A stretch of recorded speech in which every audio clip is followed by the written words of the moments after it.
Bonjour à tous et bienvenue à cet épisode du podcast de Nico Sylvie. Aujourd'hui, j'ai le plaisir d'interviewer Clément, qui est entrepreneur et créateur de Mon Coaching Séduction, qui est une entreprise qui aide les hommes à trouver la bonne. Alors, tu sauras peut-être mieux le décrire que moi, donc je te propose de te présenter tout simplement et de me dire ton parcours, comment t'en es arrivé là, et on partira là-dessus. Ok, merci Nico de me recevoir. Avec plaisir. Merci Nico de me recevoir.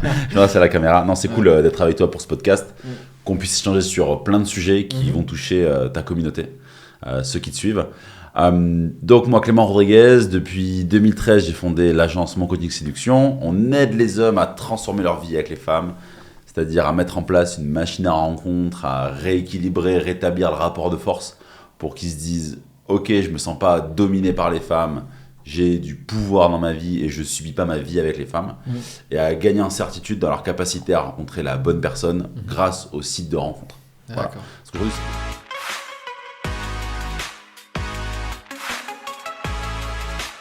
c'est démocratisé, tout le monde est sur les sites de rencontre. Mais personne ne sait les utiliser. Et comme c'est du marketing, parce qu'il y a beaucoup de concurrence, tout ça, on les aide à fond là-dessus. Voilà. Comment ça, personne ne sait les utiliser ? Personne ne sait les utiliser. C'est comme, explique-moi un peu plus ça. C'est comme le... Ah ouais. Il y a les salles de sport. D'accord. Mais personne ne sait utiliser les salles de sport, sauf ceux qui suivent des programmes. Ouais. Finalement, tu es obligé de te former un peu.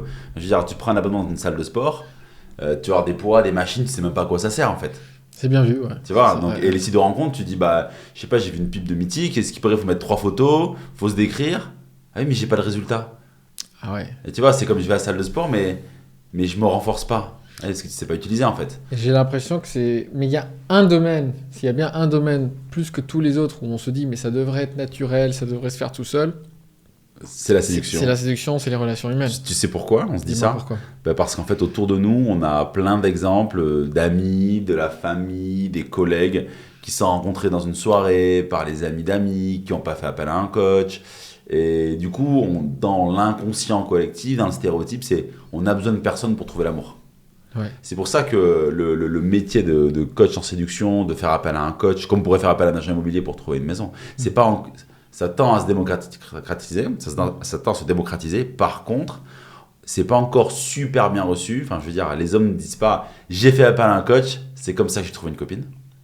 Tu vois ? Ah ouais, non. Ouais, non. Ça touche un truc de la vulnérabilité en fait. Ouais. C'est genre en mode ah mais t'es une merde en fait. Ouais. Tu vois, t'as besoin de quelqu'un pour. Ouais. Oui, mais toi, je suis sûr que t'es avec une moche. Tu vois, toi, elle te plaît pas en fait. Ouais. Tu fais un peu le bonhomme, mais je suis sûr que voilà, où tu n'y arrives pas avec les femmes. Donc, parce que si on est honnête, allez, 9 hommes sur 10 n'y arrivent pas avec les femmes. Si on est vraiment honnête. N'y arrive pas, décrit n'y arrive pas. Ah ouais, car qu'est-ce que j'entends par n'y arrive pas, c'est soit on n'a pas d'opportunité, soit que des opportunités par défaut, soit quand il arrive à avoir des femmes qui lui plaisent vraiment, il se suradapte dans la relation, il devient un vrai canard. Okay. Du coup, il s'oublie. Il est plus lui, il se fait chier, il accepte des choses qu'il ne devrait pas accepter et en fait il est malheureux. Okay. Voilà, 9 hommes sur 10. Pour pas dire 9 hommes et demi sur 10. On t'a pas, tu sais, la société ne nous apprend pas à nous connaître, en vrai, tu vois. On croit qu'on a plein de croyances vis-à-vis du couple, qu'il faut faire des efforts, que c'est difficile le couple, qu'il y a plein de compromis, que quand t'es en couple, c'est plus comme quand t'étais célibataire. Ben non, je suis pas d'accord en fait. Tu vois. Ah, c'est sympa d'être en couple aussi. En fait, j'ai pas dit le contraire, tu vois. Ouais. Mais c'est. Justement, il y a des gens qui disent que c'est. Ouais, mais en fait, ils disent que c'est sympa parce que peut-être qu'ils sont pas bien tout seuls. Ouais. Et qu'ils pensent ou qu'ils ont le fantasme que quand ils seront en couple, ça sera bien. Mais qu'une fois en couple, en fait, au bout de, je sais pas, 6 mois, 1 an, 2 ans, 4 ans, 6 ans de couple, ils se disent. Elle m'en fait baver, ma copine. C'est genre, Marc, on va manger ensemble ce soir ? Attends, faut que je demande à Lucie. Ouais, non, je peux pas. Tu vois ce que je veux dire ? Et du coup, ils vivent plus leur vie qu'ils veulent vraiment. Et ils pensent que c'est normal, par exemple, de pas aller manger avec leurs potes parce que leur copine ne veut pas. Ouais. Okay. Tu vois ? Et ils sont tiraillés parce qu'ils aimeraient bien, mais ils vont aller au conflit. Et ils ont pas envie d'aller au conflit, donc les potes, ils me feront pas la gueule. Hein. Ma copine, si. Donc... Ah ouais, Ça te perd ? Ça me perd, ouais. C'est pas du tout ce que j'ai connu, moi. Mais c'est parce que tu as connu toi. Ouais. Parce que c'est pour ça que je te dis, il y a 95% des hommes, ouais. tu fais partie des 5% des hommes, tu vois. Mm. Mais il y a beaucoup d'hommes. Parfois, je prétends pas avoir eu des relations parfaites, mais demander à Lucie pour aller voir mes potes, c'est vrai que je t'avoue que ça m'arrive. Et ouais, mais ça arrive en Ouais. fait dans le. Tu sais, Ouais. en plus, quand t'as des enfants, tu vois, moi Ouais. j'aide plus des hommes qui ont déjà des enfants et D'accord. tout ça. Ok. Et quand t'es en couple, que t'as des enfants, moi-même je l'ai vécu en couple, tu vois, où c'est tu veux faire un truc. Et mais non, on a les enfants ce week-end, faudrait que tu t'en occupes un peu, Mm. tu vois. Ouais, bien sûr, Et je du coup, comprends. tout ce que tu faisais avant, moi qui fais de la moto et tout, tu diminues à fond. Et pour moi, c'est pas quand t'es en couple que ta vie doit vraiment changer, tu vois. Elle peut être. Elle s'adapte un peu, mais ce que t'aimes ne doit pas disparaître en fait. Non, il y a une différence entre moduler et, Ouais, exactement, et ouais, c'est modulé. adapter Ouais, et voilà. pas disparaître. Ouais, voilà, ça.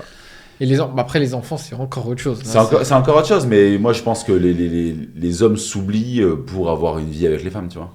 Hmm. Moi, c'est ce que je pense. Parce qu'ils ont tellement peur Ouais. de ne pas en avoir, tellement peur de perdre, tellement peur que s'ils perdent, ils ne retrouvent personne. Hmm. Du coup, ils s'adaptent vraiment, tu vois. Ouais, mais c'est intéressant ce que tu dis, parce qu'au final, c'est pas tellement la concession que tu fais ou pas qui compte, c'est le processus dans lequel tu es. Ouais, C'est-à-dire, exactement. est-ce que tu es dans un processus de Ou tu te suradaptation trompes, ou tu te trompes toi-même. ou pas? Ouais, C'est-à-dire exactement. parce que tu peux tout à fait dire oui, ok, je m'occupe des enfants ce week-end, va avec tes potes, Ouais, ou alors ok, il n'y a personne d'autre, je reste.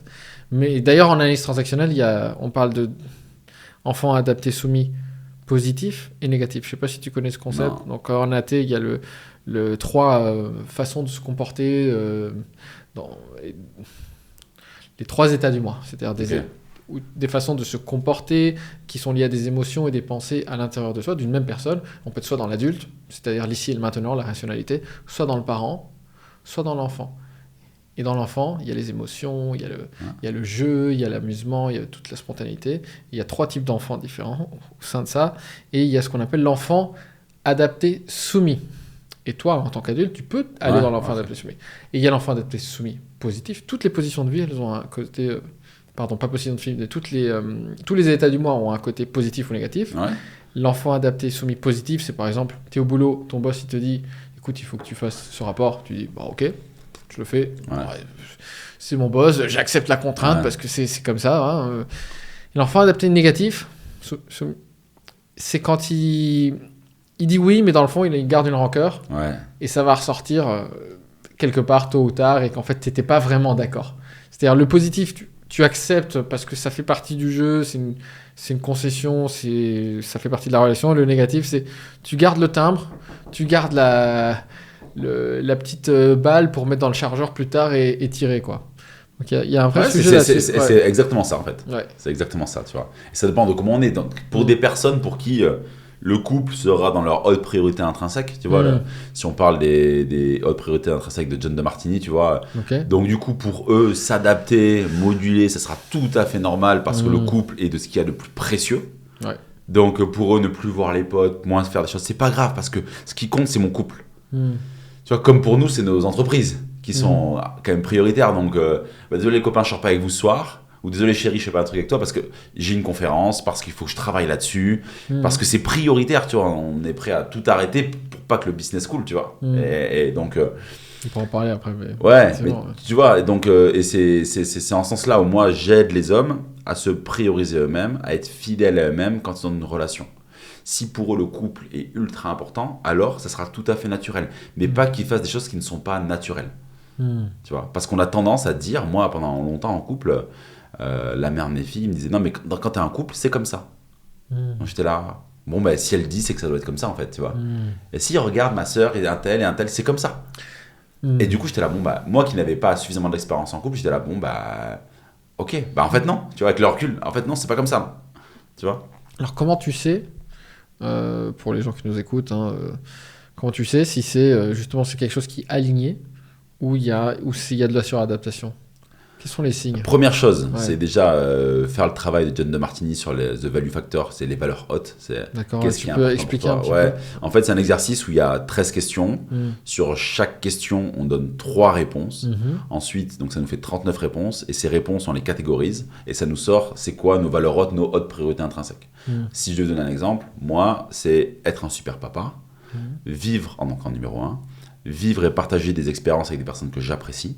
Typiquement, je suis au podcast avec toi aujourd'hui, c'est parce que c'est une expérience pour moi avec toi que j'apprécie, tu vois. Et 3, développement business. Et tu vois, il n'y a pas le couple là-dedans. Et le couple, il n'est jamais sorti. C'est pour ça que pour moi, le couple, je suis en couple aujourd'hui, mais c'est pas quelque chose qui est important pour moi. D'accord ? Pas aussi important. Pas aussi important que le reste, tu vois. C'est quand même quelque chose qui est important, mais en fait, le couple sert ma valeur haute numéro 2, qui est vivre et partager des expériences avec une personne que j'apprécie. Okay. Je suis super bien avec ma copine, on partage plein de choses ensemble, ça nourrit ma valeur haute numéro 2. Tu vois ? Mais par contre, si, par exemple, je devais partir au ski, que ce soit avec mes meilleurs amis ou ma copine, il y aura un dilemme, parce que j'apprécie les deux. Donc je dirais on part tous ensemble, tu vois ce que je veux dire ? Mais si on me demande de faire un choix, bah non, c'est compliqué de faire un choix. Parce que j'ai pas trop envie de partir avec ma copine, j'ai pas trop envie de partir avec mes potes. Tu vois ce que je veux dire ? Et quand tu comprends comment tu fonctionnes déjà, ben quand tu es en couple, tu dis bah je sais comment je fonctionne, tu vois. Et puis après c'est juste sentir à l'intérieur de soi et se poser la question, est-ce que je suis aligné avec ça ou pas, quoi. Ouais. Si j'avais le choix, est-ce que j'irais dans ce sens-là ? Ouais. Est-ce que c'est une concession légitime ou est-ce que ça vient d'une peur de l'abandon que le couple ça peut être une peur du jugement, une peur du conflit, est-ce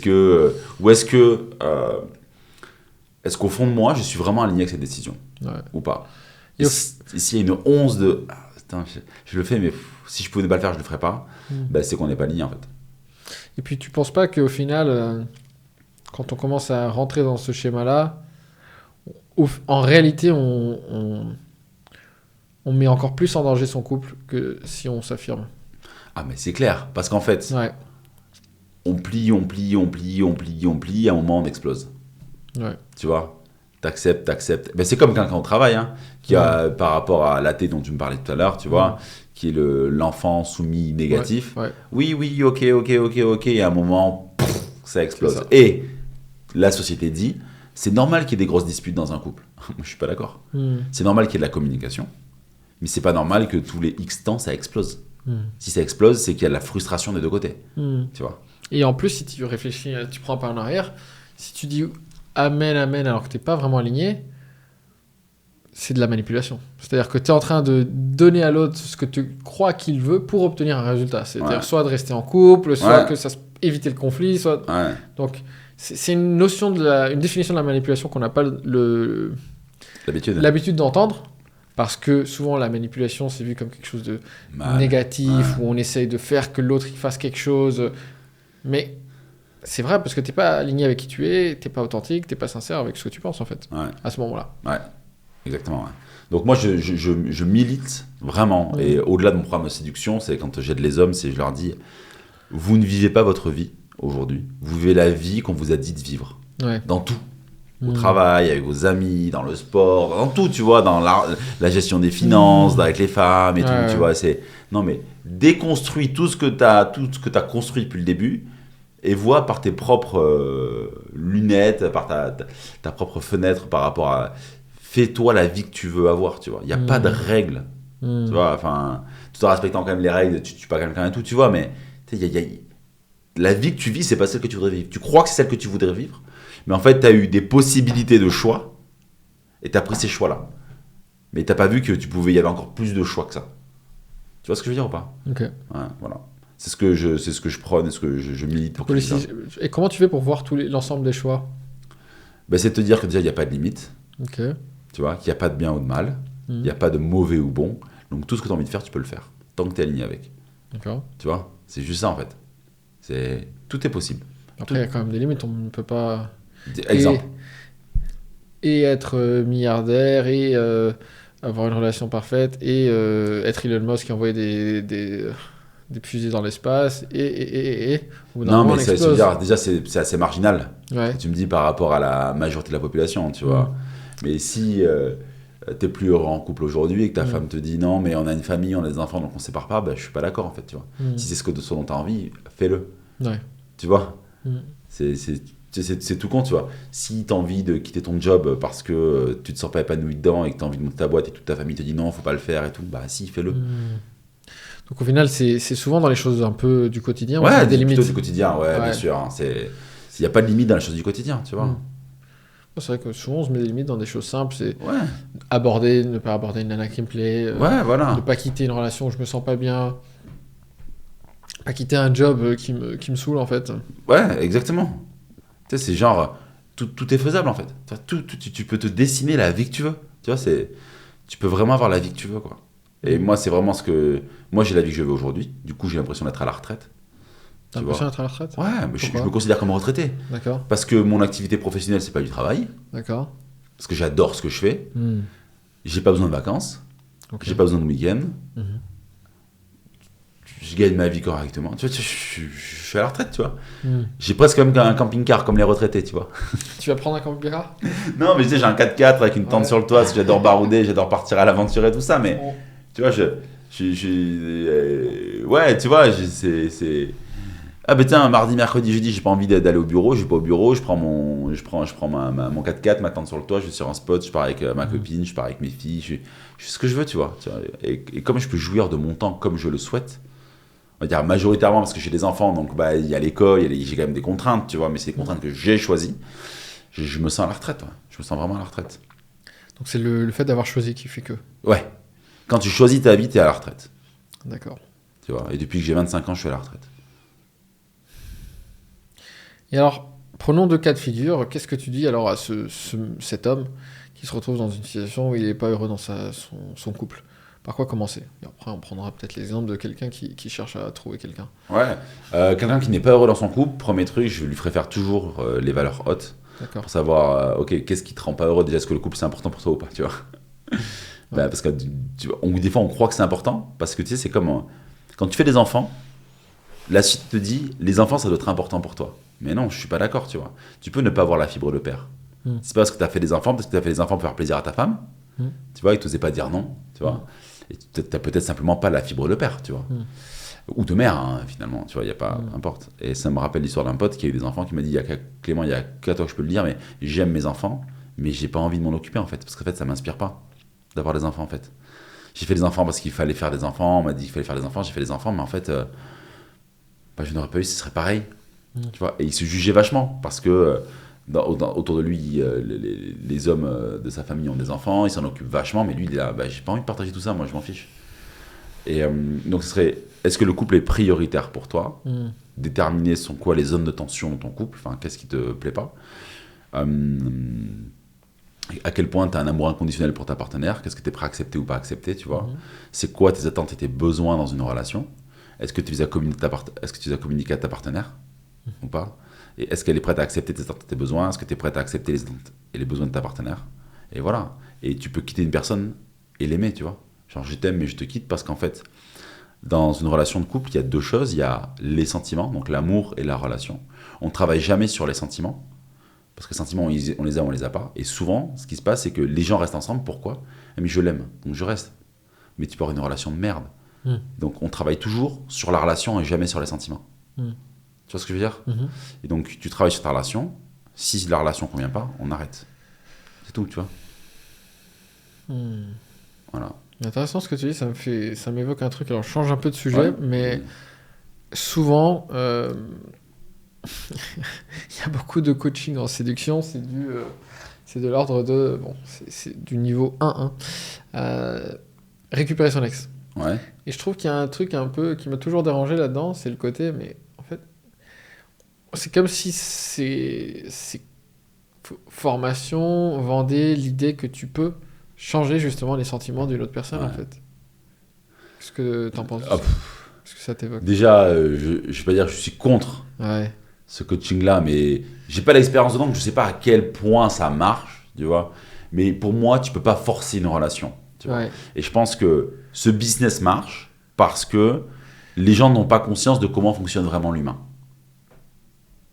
Et veulent forcer une relation et ils veulent récupérer leur ex, mais ils se rendent pas compte que quand ils se font quitter, c'est la meilleure chose qui puisse leur arriver dans leur vie. Pourquoi c'est la meilleure chose qui puisse arriver? Parce qu'en fait, ça va leur permettre de se redécouvrir et d'avoir un vrai nouveau départ. Et en fait, ils sont dans la douleur et dans la douleur, tu veux récupérer ton ex. Mais si tu es heureux, tu veux plus la récupérer. C'est juste parce que tu as mal que tu veux la récupérer. C'est genre, j'ai mal, soignez-moi. Donc, en récupérant mon ex, j'ai plus mal. Mais c'est parce que sur un court laps de temps, sur 1 mois, 2 mois, 3 mois, 6 mois, t'as mal. Mais ça passe après. C'est genre, c'est comme un antalgique, tu vois. Genre un antidouleur.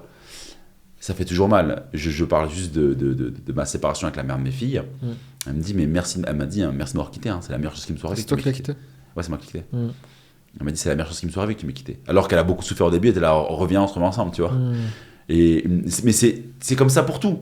quand je fais des ruptures conventionnelles à mes salariés parce que je souhaite plus qu'ils soient dans l'équipe, parce qu'il y a un problème de performance, d'équilibre d'équipe et tout, ils sont toujours, les 3-4 que j'ai pu faire, en mode pourquoi tu fais ça et tout, machin. Et tu les revois de moi après. Merci d'avoir fait ça. Du coup, j'ai eu un nouveau projet. C'est génial. Je suis encore plus épanoui. Tu vois ce que je veux dire? Non, mais c'est un cadeau que je te fais en fait. Et moi, je savais qu'en quittant le mère des filles, c'était un cadeau que je lui faisais. Elle s'en rendait pas compte. Elle a trouvé un job. Elle s'était suradaptée pour être avec moi. Elle s'en rendait pas compte. Hein. Elle s'en rendait pas compte. Elle avait oublié qui elle était. Et là, elle est redevenue qui elle était. Et elle me dit, mais merci en fait. Parce que là, je vis pleinement, je rayonne comme qui je suis et comme je m'étais oublié dans ma relation. Mais c'est pas de ma faute que ce soit oublié. C'est juste, tu sais, c'est millimètre par millimètre, jour après jour. Elle accepte des choses, elle s'oublie, je m'oublie. Et moi, je suis qui je suis maintenant en étant de nouveau avec une nouvelle personne, mais avec des nouvelles règles pour moi, tu vois. Et elle est vraiment qui elle est, tu vois. Ouais. Donc là, tu dirais que tu as réussi à trouver quelque chose où tu es toi-même et elle est toi. Ouais, c'est un peu dur pour elle parce qu'elle me dit j'ai l'impression de payer les pots cassés de toutes tes ex. Tu vois, je lui dis non, c'est juste qu'aujourd'hui je me connais à un niveau où je me connaissais pas du tout avant. Et aujourd'hui, je pose mes limites. Ouais. C'est tout, tu Il y a vois. une différence entre une limite et les pots cassés. Ouais, mais les limites, je te donne un exemple, tu Ouais. vois. On est un vendredi soir, j'arrive chez elle, on doit passer la soirée ensemble, aller se faire un chinois à volonté, j'adore le chinois, tu vois, je trouve trop bon.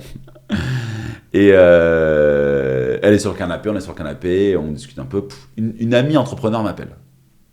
Le business, valeur numéro 3 pour moi. C'est hyper. Si on est là, c'est parce qu'on aime le business, c'est le business qui nous rejoint. Ouais. Toi et moi, tu vois. Mon ami m'appelle, je l'ai jamais au téléphone. Je réponds. Puis à un moment, j'étais dans le salon avec elle, je dis excuse-moi Charlotte, je vais dans la chambre parce que je parle trop fort. Je vais dans la chambre, je passe une demi-heure au téléphone avec mon ami. On parle de tout de rien, mode business. Tout. Je redescends, je dis excuse-moi si j'ai parlé trop fort et tout. Et elle me dit un truc du coup ouais, mais tu peux aussi t'excuser, c'est pas vraiment le moment que tu l'appelles, t'as ton ami. Je dis pourquoi? Ben, c'est une soirée qu'on doit passer ensemble. Je dis bah, je suis pas d'accord avec toi.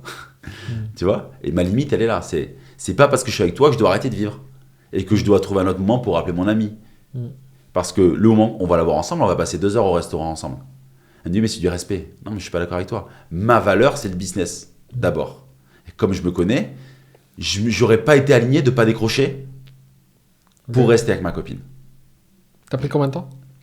Une demi-heure. Ok. Ouais. Après, vous êtes quand même allé au resto. Bien sûr. Bon, ça va. Mais tu vois, mais parce que pour elle, ce qu'elle croit, parce que sa relation de couple est à un niveau plus haut que moi, donc pour elle, c'est pas un effort de pas décrocher. Pour moi, c'est un effort de pas décrocher.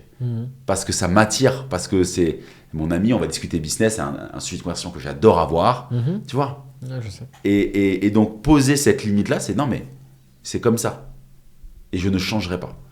Et quand on s'est rencontrés, je lui ai dit, le premier rendez-vous, je lui ai dit, je te demanderai jamais de changer pour moi si ça marche notre histoire, ne me demande jamais de changer pour toi. Voilà. Elle me dit, j'ai l'impression de payer les pots cassés. Je lui dis, c'est comme ça. Je pose juste mes limites et je me respecte et je suis fidèle à moi-même. Et où tu mets la limite entre jamais changer et faire des concessions, on va dire, éclairées et se poser sincères. la question. Tu te poses la question. Est-ce que c'est une concession éclairée, sincère, avec laquelle, ok, je comprends, je suis d'accord. C'est vrai, ça me demande pas tant d'énergie que ça de faire ça, tu vois. Voilà. Ok. Mais sur un truc, non, tu vois, c'est... Je me pose toujours la question, tu sais, moi j'imagine toujours, quand je sais pas quelle décision je dois prendre, j'imagine une table. Je mets 2 cartes. La carte du choix 1, la carte du choix 2. Instinctivement, je vais aller vers quoi? Et je vais vers ce que mon instinct me dirige, tu vois. C'est quoi avec lequel je suis le plus aligné, tu vois. Tout simplement. Et puis avec le temps, ça évolue, tu sais, les désirs évoluent, tout évolue, mais je fais toujours en sorte d'être fidèle à moi-même. Et qu'est-ce que tu répondrais à quelqu'un qui te dirait là, ouais, mais t'es un petit peu trop penché sur toi-même, t'es trop égoïste, là, Je crois pas du tout à l'égoïsme. Normalement, tu devais passer la soirée avec elle. Non, je vais éviter de faire la voix, parce que ça donne ça oriente la réponse. Non, donc t'aurais dû passer la soirée avec elle, tu lui as dit, respecte ce que t'as dit, ou alors... je sens que tu penses un peu trop à toi. Qu'est-ce que tu répondrais à ça? Déjà, moi, je crois pas à l'égoïsme. Ouais, c'est-à-dire? Je pense que l'égoïsme n'existe pas. Ok. Tu vois. Je pense que on est égoïste dans ce qui est important pour nous. Et je fais juste ce qui est important pour moi. Le couple n'est pas dans mes priorités. Donc, je pars égoïste dans le couple. Tu vois ce que je veux dire? Par rapport à mon couple. Mais par rapport à d'autres choses, je parais hyper généreux. Tu vois ce que je veux dire? Donc ton business ne te reprocherait pas d'être égoïste? Non. Ou jamais. tes filles non plus? Jamais. Jamais. Tu vois? Ok. Donc c'est juste, pour moi, l'égoïsme n'existe pas, tu vois. Si tu passes ton temps à la salle, plutôt qu'avec ta copine, c'est juste que la salle est plus importante que ta copine. Ouais. Et te juge pas là-dessus. C'est tout. Et mets les choses au clair avec ta copine dès le début. C'est comme ça. Est-ce que tu acceptes ça? Parce que mes besoins, mes attentes dans une relation, c'est que ma partenaire ou mon partenaire accepte que je passe du temps à la salle parce que c'est quelque chose qui est important pour moi. Si elle ne veut pas accepter, ça pourra poser problème, mais donc du coup, on ne se met pas ensemble. Tu vois ce que je veux dire ou pas? Donc pour moi, l'égoïsme n'existe pas, tu vois. Et quand tu comprends ça, c'est juste que je vais dans ce qui est important pour moi. Et si ce qui est quelqu'un qui pourrait ne pas paraître égoïste pour un sou, c'est quelqu'un qui a les relations. Les relations humaines en valeur haute numéro 1. Pour lui, la relation, c'est plus important. Tu vas te dire, mais il est généreux. Bien sûr. Mais si tu vas lui dire, par exemple, je sais pas, un autre truc, il te dira non parce que c'est pas important pour lui. Donc on est égoïste dans ce qui est pas important pour nous et on est généreux dans ce qui est important pour nous. Ok. T'en penses quoi de ça? Je réfléchis. Ouais. Tu peux ne pas du tout être d'accord, tu vois. Enfin, mais moi, c'est comme ça que je vois les choses. Je prends. Ouais.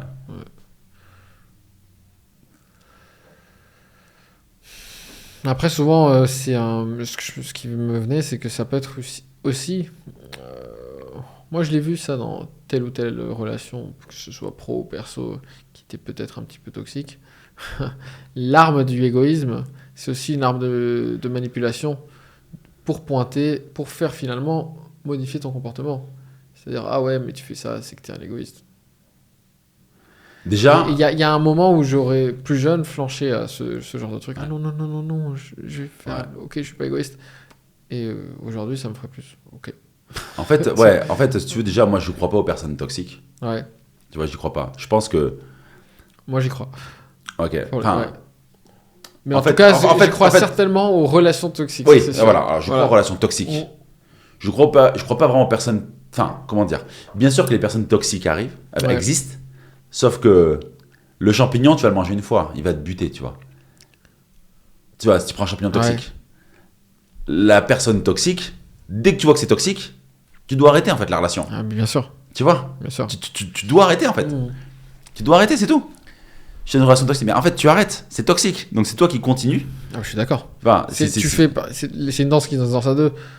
Bien sûr. Mais c'est quand tu comprends que quand tu es en couple, tu as deux choses. Je dis, tu as les sentiments et la relation. Ouais. La relation ne nous convient pas. Ça peut être une relation business, une relation amicale. On arrête. Et c'est tout. Ouais. Et il n'y a plus de toxicité. D'accord. On va pas essayer de faire marcher un truc qui marche. Tu vas ça, pas essayer de mélanger l'eau et l'huile si t'as pas de vinaigre. Tout ce que tu dis, c'est totalement vrai. Je suis d'accord, 100%. Enfin. Et c'est rationnel en plus. Ouais. Sauf que quand on regarde un peu la réalité, il y a des gens qui restent dans ces relations toxiques. 100% d'accord. Souvent, les gens qui accusent l'autre d'être toxique, là où je te rejoins, c'est qu'ils le sont eux-mêmes. Ouais. Ils s'en rendent pas forcément compte. Il y a de la manipulation en jeu entre les deux personnes de la relation. Mais si on essaie de prendre un instant le point de vue que c'est l'autre qui est toxique et que la personne n'a rien à se reprocher, ce qui est probablement pas entièrement vrai, mais admettons, parfois simplement elle a grandi dans des environnements un peu toxiques où ses parents le traitaient le ou la modèles, c'est des modèles. Voilà, elle a tellement le modèle comme ça où, comme on dit, fight or flight, tu sais, de mode survie, mode drama et tout, que cette personne va chercher à se remettre dans une relation qui va reproduire les relations de l'enfance avec ses parents, etc. Et du coup reproduire du drama. Donc en fait, oui, c'est elle qui choisit de rester avec la personne B, mais en fait, comme elle a connu que ça, du drama dans son enfance, ce truc, il est programmé un peu. Ouais. Donc qu'est-ce que tu dis dans ces cas-là pour sortir un peu de ce schéma ? C'est comme si tu vivais dans une pièce, tu connais que cette pièce-là, viens, regarde, il y a d'autres pièces qui existent. Est-ce que tu es d'accord pour aller explorer d'autres pièces ? Est-ce que tu es d'accord pour aller explorer d'autres choses ? Tant que la personne n'a pas décidé de changer, elle ne pourra jamais changer. D'accord. Donc elle doit faire ce pas dans le vide, finalement. Ouais.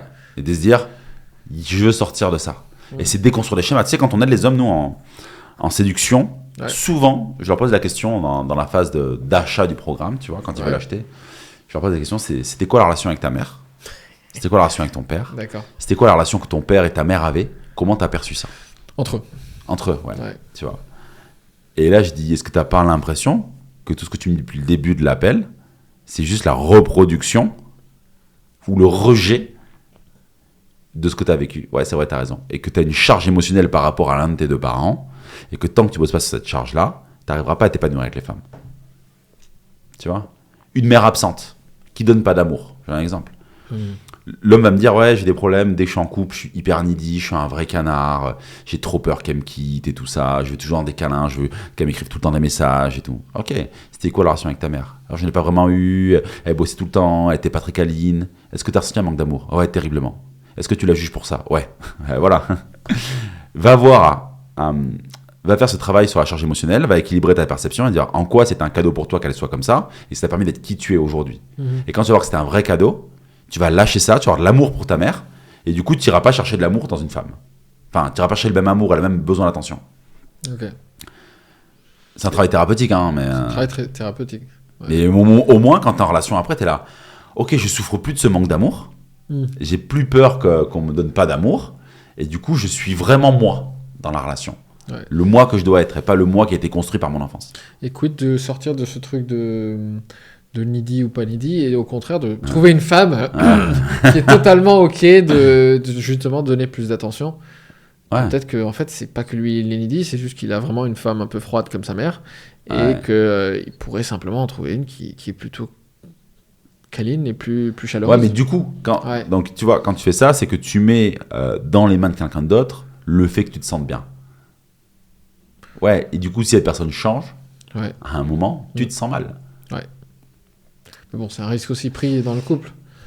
Ouais. Et si lui, il a besoin d'une personne plus câline, plus chaleureuse, bien sûr. Ça sert à rien de se torturer d'aller chercher une personne froide. Non, ce que je veux dire, c'est que quand il guérisse la blessure qu'il a vis-à-vis de sa mère, il a moins peur de perdre la femme. Et bien sûr, si t'as envie d'une femme câline et que c'est ce que t'aimes, prends ça, tu vois. Moi, c'est ce que j'aime, tu vois. Enfin, je veux dire, une femme froide qui aime pas faire des bisous et des câlins, je suis là, en fait, je reste pas avec toi parce qu'en fait, ça m'intéresse pas, tu vois. Je suis pareil là-dessus, c'est important. Ouais, bah, pour moi, c'est hyper important. La chaleur humaine, ouais. Bien sûr. Est-ce que tu as d'autres questions? Plein de questions. Ok, donc on disait sortir de la pièce et aller vers... Ouais, quand tu as toujours connu un modèle, tu sais, c'est un peu le truc des communautés, tu vois. Ça, c'est un peu comme de la religion, quelque part, tu vois. Tu as connu que ça, tu penses qu'il n'y a rien d'autre qui est possible, en fait. Ça, c'est intéressant ce que tu dis. En fait, c'est vraiment... C'est pas qu'une question... Mais c'est un bocal mental. C'est un bocal mental, ouais. C'est comme un poisson rouge, tu vois. Tu mets un poisson rouge dans un aquarium plus grand, il reste dans son bocal. Tu sais, tu mets un poisson rouge dans son bocal, dans un aquarium plus grand, il va tourner en rond comme ça. Ouais. Alors que la vie est plus grande. C'est comme le truc de l'éléphant, tu connais? Non, c'est peut-être... L'éléphant, j'ai jamais su si c'était véridique, ça paraît plausible. Les éléphants, quand ils sont petits, on les attache à une corde, à une sorte de cerceau, une pique ou je sais pas quoi. Ouais. Et puis ils se rendent compte, ils tirent, ils se rendent compte que en fait, ça sert à rien, et du coup, ils restent dans le périmètre de la corde. Ouais. Et qu'une fois qu'ils sont grands, et qu'en fait, ils pourraient dégommer la corde, ils cherchent plus à challenger ce truc, ils restent quand même dans le périmètre de la corde, juste parce qu'ils sont habitués à ne pas pouvoir casser le truc. Bien sûr, ouais. Mais c'est comme si je te dis, rentre dans cette pièce dans le noir, tu rentreras pas, parce que t'as peur. Et en fait, t'as des peurs, et tu crois que c'est pas possible. Non, c'est impossible. Et c'est une barrière, tu vois. C'est un truc... non, c'est pas possible. Je peux pas le faire, tu vois. Mais ces personnes toxiques-là, qui ont grandi dans cet univers-là, c'est juste qu'elles se disent qu'elles décident de sortir de cet univers-là. Ouais. Si elles décident pas, Ouais. Et là, c'est vrai que là où je te rejoins vachement, c'est que moi je pense quand même qu'il y a des personnes qui sont toxiques, mais la capacité ou non à les garder dans sa vie, oui, voilà, c'est ça. C'est là où on a un vrai enjeu. C'est-à-dire que quelqu'un qui est sûr de soi, qui a fait un travail sur soi, ou qui a toujours eu de l'estime pour soi, ou plein de variantes, ça va, c'est comme tu dis, l'huile et l'eau, quoi. La personne toxique, elle va rentrer, elle va ressortir par l'autre. Exactement. Elle va même pas... Donc oui, je suis d'accord avec toi, il y a des personnes toxiques. Hein. Ouais. Ce que je veux dire, c'est que c'est ton choix ou pas de les garder. Absolument. Voilà. Il y a des personnes qui non seulement les gardent, mais les couvent, elles les ramassent, on les collectionne, tu vois. Tu vois, je pense que j'étais toxique pour la mère de mes filles, et elle était toxique pour moi, tu vois. D'accord. Et c'est pour ça que quand on s'est séparés, on s'est dit, moi je l'aimais quand je l'ai quitté, je t'aime mais je te quitte, tu vois. Parce qu'en fait, ça me rend fou cette relation, et elle s'est rendue compte que je suis toxique après, tu vois. Ouais. Tu vois. Après, il y a des différents niveaux de... Bien sûr. Il y a des gens qui sont plus ou moins gratinés dans le cerveau, tu vois. Bien sûr. Tu vois, tu vois ce que je veux dire, on est toujours plus ou moins toxique pour quelqu'un à un certain niveau, tu vois. Je veux dire, comment je suis avec ma copine actuelle, est-ce que je suis pas toxique pour elle, tu vois. J'en sais rien, en fait. Peut-être. Il y a quelqu'un qui peut le savoir. Il y a quelqu'un qui peut le savoir, tu vois. Moi, je vis selon mes propres règles, tu vois, mais si ça lui convient pas, elle part, tu vois. C'est tout, quoi. Super, ouais. Et c'est plutôt cette liberté de partir qui fait une relation saine, au final. Ouais. Tu vois. Ouais. Elle m'a envoyé un truc sur Insta hier que je trouvais ça super intéressant, que je vais partager. Sur un couple enfantin et un couple adulte. Ouais. Tu vois, c'est genre un couple enfantin. Hop, attends. Je vais te montrer ça. C'était le couple enfantin. Il y a l'excitation, de la peur, de l'angoisse, de la folie, de l'idéalisation, de l'incertitude, de la jalousie, de l'excès d'émotion. Le couple adulte, c'est du calme, de l'authenticité, de la sécurité, de la compréhension, de l'apaisement, de l'écoute, de l'amour et de sentir à sa place. Tu vois, elle m'a envoyé ça pour dire regarde, on a un couple adulte. Bah bien sûr, parce qu'on parle beaucoup et tout ça. C'est mignon qu'elle t'envoie ça. Ouais, c'est mignon qu'elle m'envoie ça. Pour la challenger, je lui dis bon, on est de quel côté? Elle me dit tu me poses vraiment la question? On a le droit, tu peux lui répondre, tu sais, on a le droit d'avoir des aspires enfants et de cultiver l'enfant aussi au sein de notre couple, tu vois. Voilà. Et voilà, et je suis content qu'elle m'envoie ça parce que du coup, ça veut dire que la direction vers laquelle tend notre couple, qui est de ce couple adulte où on communique beaucoup, on parle calmement, il n'y a jamais un mot plus haut que l'autre, parce que moi, c'est pas un truc que j'aime vraiment, le conflit. Je veux des bonnes conversations, je veux comprendre comment elles fonctionnent, tu vois, genre, on part en vacances en Italie, et je lui dis, est-ce que tu peux aller demander à l'entrée du camping, s'il te plaît, s'ils n'ont pas une rallonge pour qu'on branche notre glacière et tout, parce qu'on baroude avec le 4x4 attend sur le toit et tout. Elle me dit, tu peux pas y aller, toi? Je dis, on est une équipe, est-ce que tu peux le faire pendant que je fais ça? Mais tu crois que je fais rien? Donc là, j'ai senti une blessure en elle. Je dis, ok, où dans ta vie, Charlotte, quelqu'un t'a dit que tu faisais rien? Tu parles en mode thérapie, ouais. Ah ben, ma mère.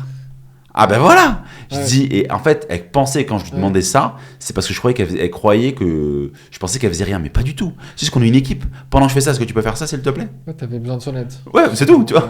Et elle a perçu ça comme ça. Et donc, j'ai dû lui expliquer. Je lui dis, non, c'est pas ça. Et calmement, elle dit, bon, d'accord, ok, j'y vais. J'ai factuellement besoin de ton aide. Ouais, voilà. C'est ça, mais tu vois, c'est comment c'est perçu, tu vois. Et souvent, quand on. Après, il y a des gens qui. C'est marrant parce que là, c'est plus énergétique. Mais là, comme je le perçois, quand tu le racontes, c'est effectivement, j'ai besoin de ton aide.